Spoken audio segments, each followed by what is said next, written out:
Time now for us to talk about current odds around the league for teams to make the playoffs. Chances are is presented by Betway. Take a look at both conferences here. You can see the odds in the East for the Islanders, yes or no. They look like a lock at this point. How about the Penguins, minus 400? The Panthers, yes, would be plus 235. Over in the West, the Jets, who occupy the second and final spot, minus 120. The Flames, plus 180. They are 2 points out. And the Nashville Predators, who come off a huge win against the top team in the NHL, the Boston Bruins, last night at plus 375. Although the Jets were shut out against the Sharks last night, and Rick Bowness, following his team's effort, not exactly thrilled with his club. Have a listen.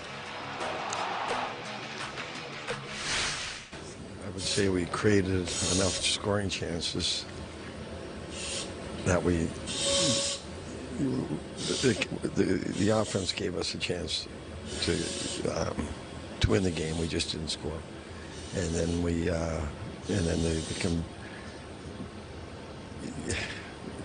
the inconsistencies of some of our players is hurting us. You know, if some of these guys think they're giving us everything in their tank, they're dreaming. So we got a lot of guys in there giving us everything they can, and we just need a few more guys to jump on board. It's not over. We're still in 8th spot, and we're going to find out what we're made of over the next little while. There comes a point where their personal pride has to take over.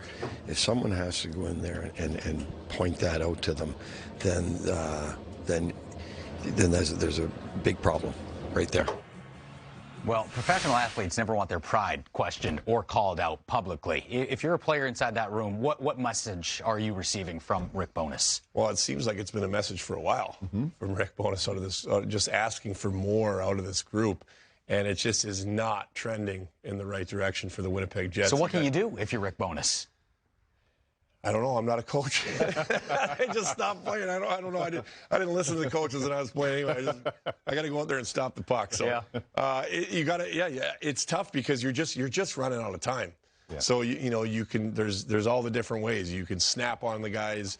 You can give a solemn message like I just need more. You can say we're doing great and stay with it. Like there's all these different things, but I just don't know. Nothing seems to be working right now. Yeah. For the Winnipeg Jets, and I don't think they played a bad game last night, but they ran into a hot James Reimer, and he was unbelievable last night, and it just seems to be happening a little too often for the Jets right now. Look, Rick Bowness has been behind an NHL bench a record 5 decades. Yeah, the Mesozoic era. Exactly. Was when he started. Exactly. Yeah. Like seriously, like 5 decades he's been behind. You think you're fooling him? No. And knowing Bones and knowing the way he is, he's players first, second, third, fourth, fifth.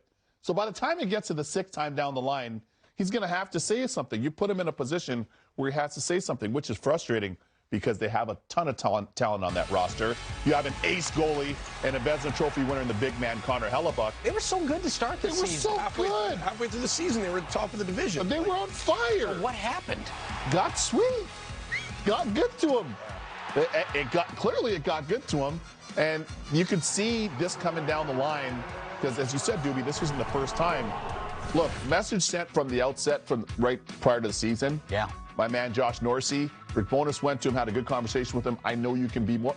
Now he's in the Norris Trophy conversation, right? Pierre-Luc Dubois having a big year. As mentioned, in the net all the time. Hellebuck's always great. There's some guys that are having good individual years. But collectively as a team and some of the effort, it's fallen short. And Rick Bowness is absolutely right. And kind of like you said in the Eastern Conference, like the Jets are in that second wildcard spot, and lucky for them, the Flames, who are chasing them, can't quite figure it out either. Although they got a stellar performance from Markstrom last night. And if he does that from here to the end, they might find themselves in that spot. Yeah. But I look at that April 5th, that April 8th game. They get the the Flames and the Predators. That's your make or break. Yep. That's your season right there, because if you're leading, if you're ahead by 2 points and you go beat the Flames, that 4 is almost insurmountable. Yeah. If you're ahead by 2 or 3 against the Predators and you go beat them, it's almost insurmountable. So those 2 games are going to make or break, or you go the other way and all of a sudden they're past you, and there's so many fun scenarios to watch coming down here for the playoffs. Yeah. But the Jets are certainly trending in the wrong direction, but that's 2 games in 3 days that can make or break their entire season. And the Flames are hot in pursuit right now. It's crazy to say, but that's a big win. Yeah.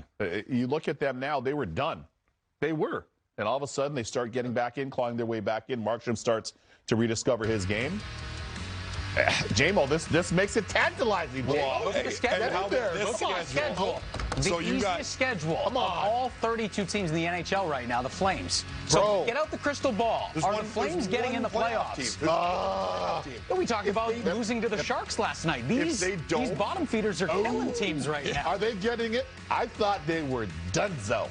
But if you're asking me for the purpose of TV, I'm going to say they get in. Yeah, okay. I'm going to say they squiggle in. I thought they were done. Everybody's chilling back there in Calgary at Modern Steak and Mercado and everywhere else. I think that they're going to get in right now the way they're going. Cowboys Casino. Cowboys Casino, yes. If they get in based on what this team could look like and what they look like on paper, we haven't seen it at this point. Can they make some damage out of the West? Well, I think so, because this team had a lot of expectations going into the year, and they just kind of haven't really pieced it together. But it's like anything. The talent's there. The players are there. The goaltending is there. It hasn't been this year, but it doesn't mean he's still Jacob Markstrom. He's still a phenomenal goaltender, and he's a Vezina candidate goaltender, whether this year's gone well or not. So everything's there. So if they go on a little rip here to get into the playoffs, and they win 6 out of 8 or 7 out of 8, look out, because now they're starting to do what everyone thought they would do going into playoffs. Then you never know. You just want to. You always want to be have the momentum going the right way into playoffs. You could have 110 points and lose 6 games going into the playoffs, and you're not feeling very good about your 110 points. Exactly. Or you could have 98 points and squeak in. But if you won 7 of the last 9 games, you're going to be feeling good. And I think Calgary has the opportunity to do that with that ridiculously soft schedule coming up. The only playoff team on there was the Jets. Yeah. Preds obviously is a big one. They're not far out, but other than that, they're all 5 of those 7. Connor Bedard candidates. Yeah. Exactly. Let's talk Nashville, though, a team that's doing something that maybe we didn't expect based on what they identified at the trade deadline. Sellers. And then you look at their schedule. We talked about Calgary's. This schedule for Nashville, brutal. And last night, Boston, who would have thought? But they sneak out the 2-1 win there. Yes. Look at the upcoming games, though. Penguins, the Blues, Stars, Golden Knights, Hurricanes, Jets, Wild, Avs. All teams in a playoff spot right now. And then the Flames, the team they're trying to chase down. But if we've learned something over the last couple of weeks, it's, I guess, don't count out the Nashville Predators. How are they doing it? Well, they were sellers. And how they're doing it now, it seems like once the pressure was alleviated and they moved some bodies out, for whatever reason, it seemed like some of the young players that have come into the group have played very well. I really love what Tomasino's done. Evangelista, of course, you know what you're getting in the net, always from UC Saros, who can not only keep you in games, he can steal games as well. Novak's been a stud. Exactly. Novachkin. I love exactly. it. I love it. Right. So I start looking at some of the younger guys in the group that are getting increased minutes. They seem to be playing quicker, higher tempo, and with more intensity. Sherwood's played very well for them, too. So I like what I'm seeing down the stretch. Yeah, absolutely. You're going to have these kids coming in that they're going to do exactly what they're told. So if they need to play a tight game, I mean, they're all inexperienced players that haven't played a lot of games. So they're going to go out there. They're not going to mess around. They're going to go do exactly what coach says, exactly when he says to do it, and make sure they do it, or they know they might not even be in the league or get ice time. So when you got a guy like UC Saros back there, and even Kevin Lankinen's been great for them, but you know you're getting a chance to win. You get the entire team going out there playing on a wire, making no mistakes. You might just wheel into a Boston and win what should have been 2-0, but 2-1, unfortunately, for Saros with the 0.3 seconds left. Pasta. But so doing pasta. I mean, who would have thought the Nashville Predators wheel into TD Garden and sneak and win 2-1 or 2-0? So I don't know, though. I'm sorry.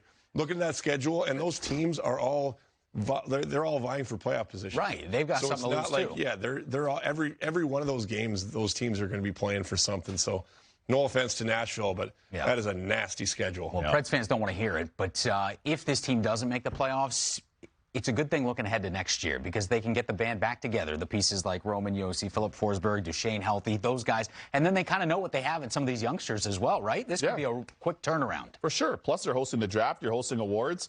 All things are coming up aces for them. And to get some of those younger players that you alluded to in the lineup right now, you're getting the opportunity to see them. So it's one thing to kind of project them, but seeing them at the NHL level is very different. They've always done very well at the American League level. They still have prospects down there. Their head coach down there has done an awesome job. So this is a good chance for them. And you want a good barbecue dinner in Nashville? Where do you go? Martin's Barbecue. There you go. Chances Are is presented by Betway, an official sports betting partner of the NHL.